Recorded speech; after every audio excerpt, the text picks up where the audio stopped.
هذا البرنامج غير ساخر، غير هزلي، حقيقي، موضوعي ومحايد، والأحداث الواردة به ليست خيالية وتمت للواقع بكل صلة، وأي اختلاف بينها وبين الواقع فهو أغرب من الخيال. نسيت أقول لكم، هذا البرنامج للكبار فقط، نظرا لما قد يتضمنه من رد على محتويات غير مناسبة لبعض الفئات العمرية، لذلك لازم التنويه. من الآخر كده، أي حد ما عملش لايك وشير يعمل دلوقتي عشان ما يتضايقش مني. ادينا قلنا لكم اهو، عملتوا لايك وشير؟ عملتوا خلاص؟ مساء الفل. السلام عليكم ورحمة الله وبركاته. اهلا وسهلا بحضراتكم مع حلقة جديدة من برنامج سلفي جريء. حلقة النهاردة بإذن الله عن تمرد. الناس اللي نازلين تمرد اهلا وسهلا، نرحب بيكم جميعا. انزل تمرد زي ما انت عايز، لكن وانت نازل تمرد اعرف انت نازل مع مين.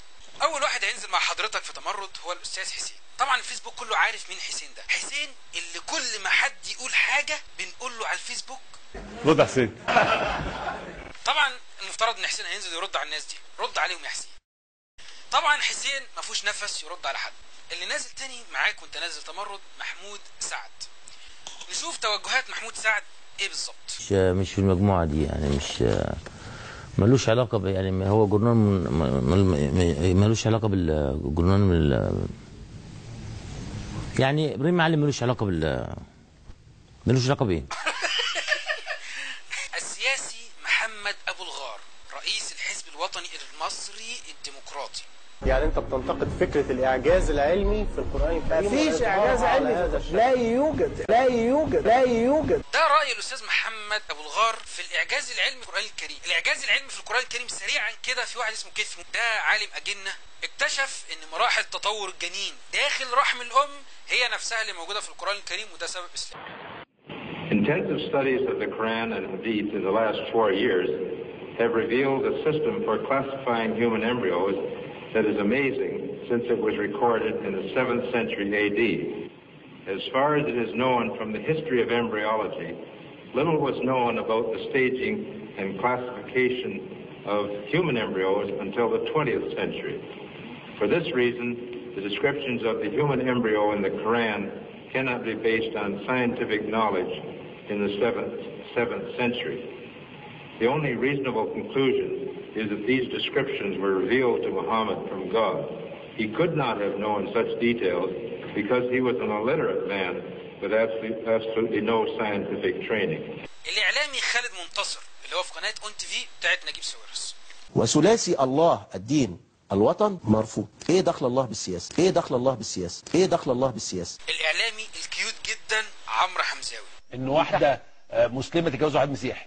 انا مش شايف ان دوت في اي انا يا فندم بفهم. اسمع، انا عارف، انا بقول لك رايي بصراحه. انا شايف ان الاختيار دوت لازم يكون متاح للمواطنه وللمواطن، ان في احوال شخصيه وفي حر، دي ديمقراطيه بالظبط. عمور اجيب عريس لامك ياض. فضيله العالمه الجليله قارئه القران الكريم سميه الخشاب.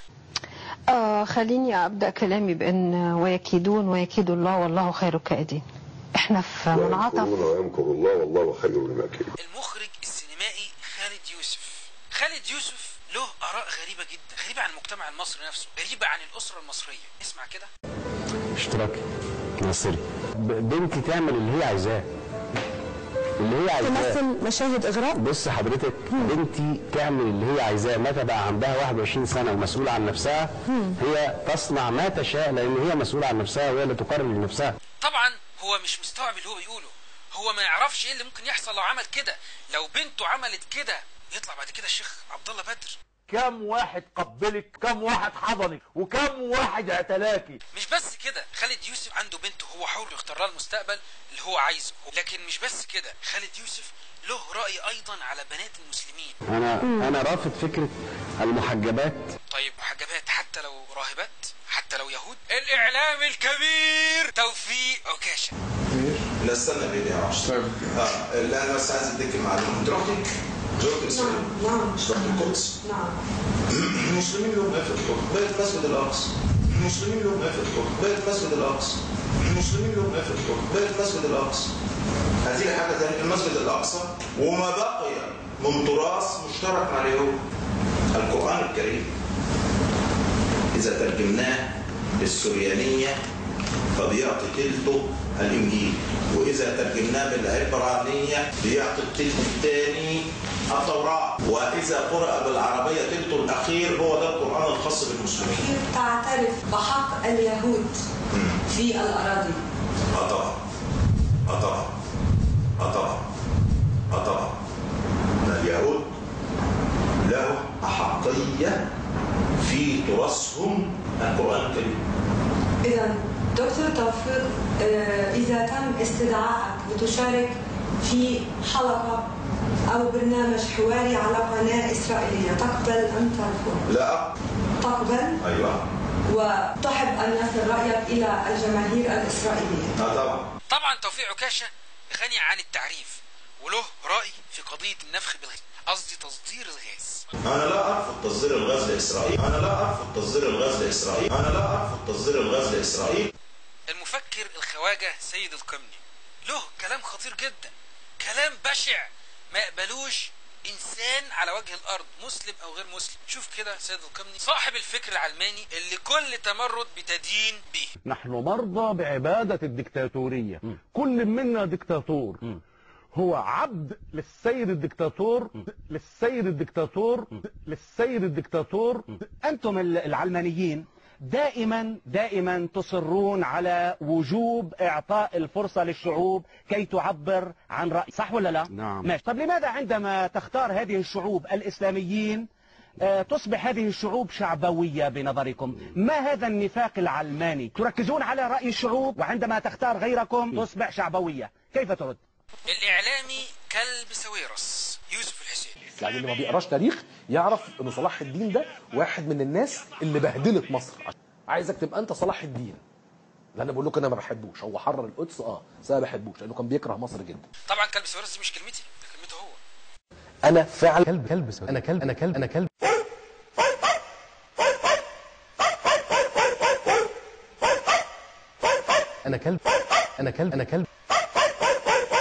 كلب بنت الحشاش نوارة نجم كانت في الميدان وكانت بتقول كلام فظيع جدا.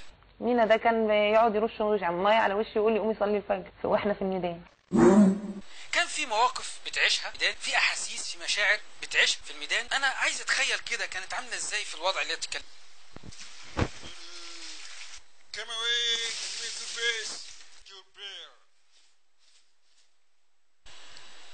يعني نوارة مش عايزه تصحى عشان تصلي الفجر، فكان مينا ده كان بيقعد يرش ميه على وشي ويقول لي قومي صلي الفجر. يعني لو افترضنا جدلا ان نوارة مش عايزه تصحى، يجي مينا دانيال يحاول يصحيها، يقول لها نوارة قومي مش راضيه تصحى. سيبكوا بقى من بنت الحشاش وخلينا في الحشاش نفسه. الحشيش ده اجمل نبات خلقه ربنا. الراجل ده له دماغ غريبه جدا، متكلفه صح. الحشيش ده نوع من التخدير يخليه. بتحب انت الحشيش؟ بحبه انا بحترمه وعايزه بس دلوقتي ما فيش حشيش. دلوقتي الموجود كله مش مضروب. انت شتمت الشيخ القرضاوي عندما قال ان الشيعة هم اشد خطرا على السنة من اسرائيل. طيب الشتم ولا ما الشتمش؟ هل طلبت موعدا من سماحة السيد حسن نصر الله لرؤيته او الاجتماع به؟ حصل. شفته؟ وشفته. حجيت؟ لا ما حجيتش. هحج ان شاء الله لما النظام السعودي يسقط هناك. لو النظام ده مش موجود اروح طبعا. طب وايه دخل النظام السعودي بالحج؟ هم مانعين ان انت تروح تحج؟ لا مش مانعين، بالعكس ده بيتحايلوا عليا. انا ما بحبهمش. بس الحج ربنا يا عم احمد مش للنظام السعودي.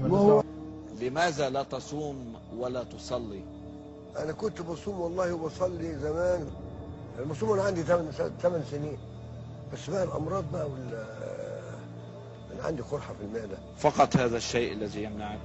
ممكن هذا الشيء يمنعك عن الصيام، ولكن ما الذي يمنعك عن الصلاة؟ لا هو هقول لك انا على حاجه. انا فاهم الدين ازاي. ما هو انا برضو حلو ده الاسلام ده حاجه عظيمه والنبي ده حاجه عظيمه. انا مش هقعد طول النهار اعمل كده، مش ملاحظ انه كل شيء بحياتك عامله على قياسك وعلى راحتك؟ طبعا. ما في محرمات، ما في مقدسات، ما في ممنوعات، ما في خطوط حمر. اللي انا اقرره. انما ما ينفعش ابقى داخل الاطار ده، ما ينفعش ابقى مسلم انا اصلي وبتاع وحاجات زي ربنا يقدرني، ما اقدرش اعمل ده. ليه ما بتقدرش؟ وانا في الهيول، وانا مندهش جدا من البطاقه الشخصيه، يقول لك الاسم، السن، الديانه. عايز اليوم التفكير بلقاء الخالق وبلقاء ربك مفروض يصير عنده حسابات. انا متاكد انه هياخدني في حضنه ويقول لي انت واد جدع، واخش. انا متاكد من الحكايه. المصيبه ان هو مش فقط بيتبرر من ان هو يكون مسلم او مش بيستعر من ان هو يكون مسلم، لا ده كمان ممكن يسب الاسلام، ممكن يسب الدين. استاذنا وعمنا وحبيبنا احمد فؤاد نجم، ربنا يخليك يا ابو النجوم. واللي هيجنح الثوره المصريه هنطلع دين امه. بمناسبه بقى حمدين صباحي، نشوف تعليق حمدين صباحي على حته سب الدين. عمنا العظيم احمد فؤاد نجم شاعر الشعب بامتياز وضميره، وهو كده يعني زي ما بيقول على النفس، ويعني فجومي وبيقول اللي في قلبه على لسانه. لكن هو احنا عاوزين ندرك حاجه من كلام احمد فؤاد نجم.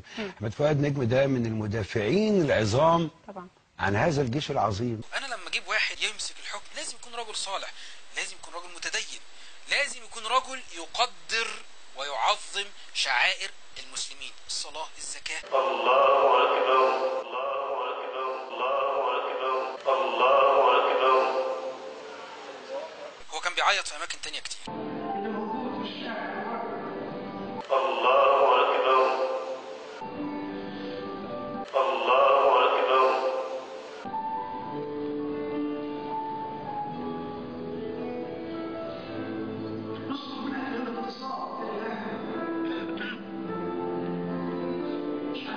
بمناسبة بقى الكنايس واحنا جوه كده، في مشاهد ما ينفعش ننساها ابدا ابدا.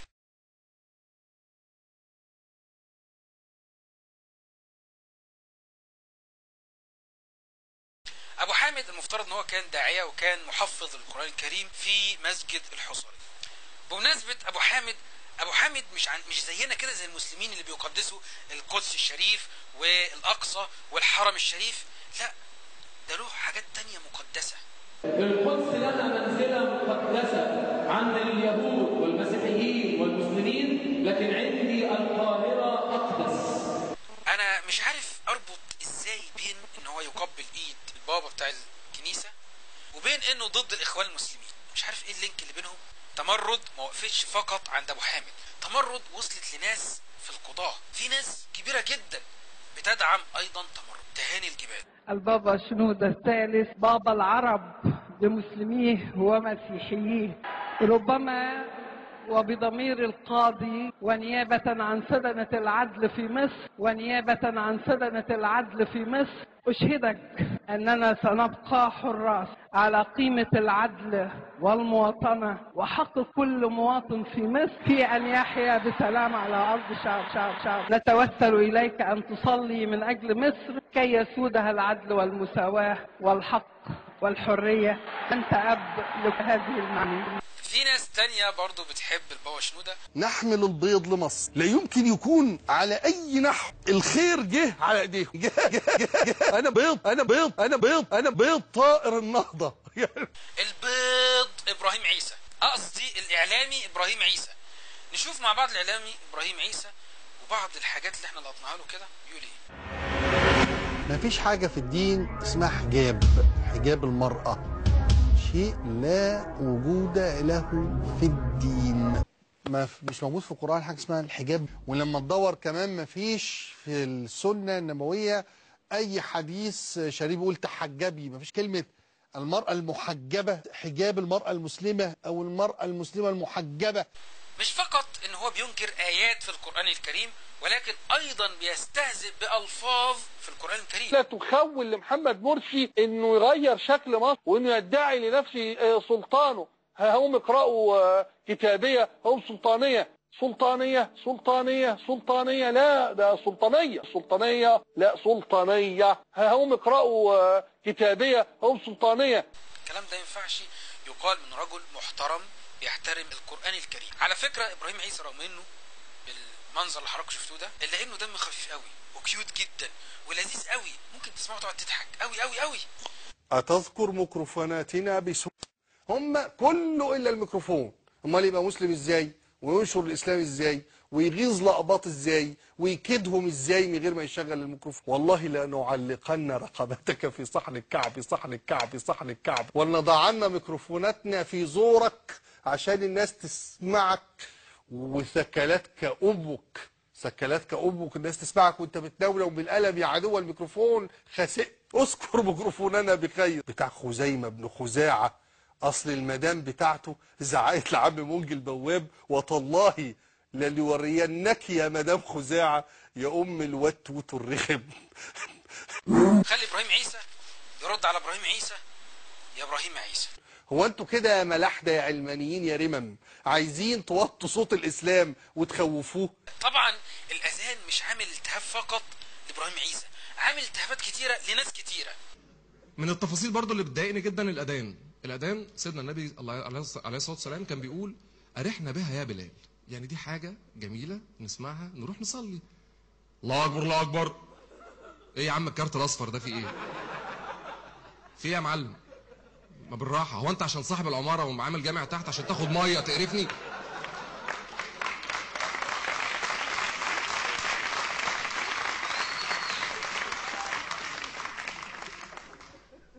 مش جاي تعبان هصلي في البيت. لكن الله اكبر سيب النت. طبعا الحيوان اللي كان بيتكلم ده كان في برنامج باسم يوسف. بمناسبة بقى البرنامج بتاع باسم يوسف، في ناس بتحب باسم يوسف جدا وبتقدره جدا جدا جدا. باسم يوسف جاب ما يمكن أن تسميه الخلطة السحرية، التركيبة العجيبة اللي ممكن من خلالها انك انت تكون مقبول في مجتمع محافظ زي المجتمع المصري، انك انت يكون عندك جمهور مشاهدين واسع جدا، تكون يعني جماهيرية وامثال هو اكثر البرامج جماهيرية النهارده في مصر، وفي نفس الوقت يعني جايب تركيبة كده انك انت ممكن تنقد الدين ورجاله بدون ان تثير غضب الاغلبيه من مستمعيه. ممكن تصنيف هجوم باسم يوسف على شايخ بقى ولا اخره على ان هو ايده حنينه، ليس بالقوه الكافيه. هناك اشياء كثيره جدا ممكن تقال، لكن بما سبق وبالوضع اللي احنا فيه النهارده فهو يعني اكثر مجهود متميز اليوم بيقوم به شخص هو باسم يوسف. عقود من الكتب ومن المؤلفات ومن المناظرات لن تجدي، في حين لحظة كوميديا واحدة، لحظة سخرية كافية انها تحول الدافع عليه. زي الواد محمود شعبان ده بتاع ايه؟ هتقول الراجل ده خلاص مش هيعرف يعيش تاني، كل ما يمشي في الحته هيفضل للابد. ده بتاع الراجل الشيخ بتاع هتقول الراجل، انك تحوله الى ماده للسخريه انتهى كده، كانك اصدرت عليه حكم بالاعدام يا ريما. فده شيء جميل جدا حصل، تطور، سواء بقى اتفقت بقى مع باسم يوسف او هو انتوا كده يا ملاحده يا علمانيين يا رمم عايزين توطوا صوت الاسلام وتخوفوه؟ طيب ابراهيم عيسى بيستهزأ بالاسلام وبالاذان، باسم يوسف بيستضيف في البرنامج بتاعه ناس بتستهزأ بالاذان، احمد نجم بيستهزأ بالصلاه، احمد نجم بيسب الدين، حمدان صباحي بيضحك ويسخر وهو في الصلاه ويبكي وهو في الكنيسه، ابو حامد بيقبل ايد القسيس داخل الكنيسه، تهاني الجبالي بتطلب بركات من القسيس، ابراهيم عيسى بينكر ان الحجاب موجود في القران الكريم. مين هيرد عن العالم دي؟ مين هيرد عن البني ادمين دول؟ هو بالمناسبه الناس دي نازله تمرد ليه؟ ضد مين؟ ضد الرئيس مرسي؟ ايه السبب؟ والصلاة والسلام على رسول الله صلى الله عليه وسلم. اللهم صل وسلم وبارك عليه وعلى آل بيته وصحبه، وارض اللهم عن ساداتنا أبو بكر وعمر وعثمان وعلي، وعن الصحابة أجمعين، وعن التابعين وتابعيهم بإحسان إلى يوم الدين. نحبه ونتبعه، والذي نحترم من يحترم، عادي من يمسه بسوء من قول أو عمل. صلوات ربي وتسليماته عليه الذي وصفه في قرآنه العظيم فقال: وإنك لعلى خلق عظيم. وقال عنه أيضا: وما أرسلناك إلا رحمة للعالمين. اللهم صل وسلم وبارك عليه وعلى آله وصحبه وعلى كل من سار على دربه واتبع هديه إلى يوم. رب اشرح لي صدري ويسر لي أمري واحلل عقدة من لساني يفقه قولي. يا أيها الناس إنا خلقناكم من ذكر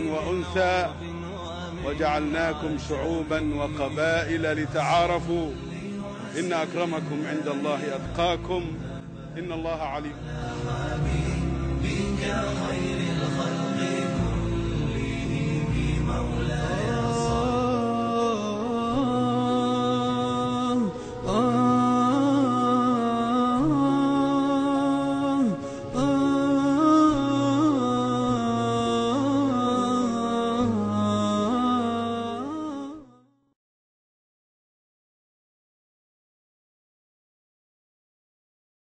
اولا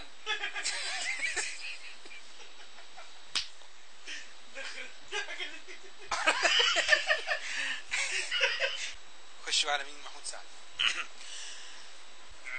لا لا لا مش دي، استنى.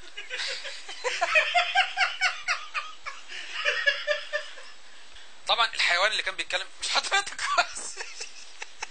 قصدي الفيديو. الحيوان اللي كان بيتكلم